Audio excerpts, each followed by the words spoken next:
خب بگو بینم چه خبر، تو چایی تو بخور من کمی حرف بزنم. ببین اگه راستشو بخوای نبودی دلم تنگ شده بود یه ذرم، ولی وقتی رفتی و دیدم فازت خوبه فهمیدم حسه به من حس کاذب بوده. خب چرا زنگ بزنم اوایت کنم وقتی میبینم حالت خوبه، ولی خدایی از زندگی چی میخواستی؟ سخت بود پای چیزایی که میگی وایسی.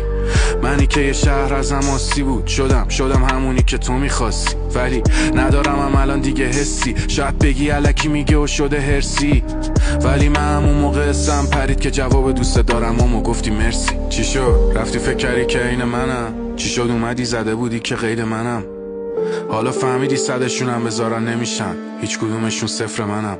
این آدم همون شب اول از همه برید، الان اومدی که چی منو مسخره کنی؟ میگی همه چی رو درست میکنی، میتونی این سیگاری که سوخته رو مثل اولش کنی؟ نه نمیتونی، پس منو تو ما نمیشه. قشنگی داستان به همین سادگیشه که تو میری همه درای پشت سر تو میبندی برمیگردی، ولی درا دیگه وا نمیشه.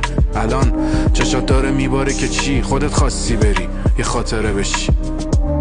ازم فندک میخوای؟ اصلا کی بهت اجازه داده سیگاری بشی؟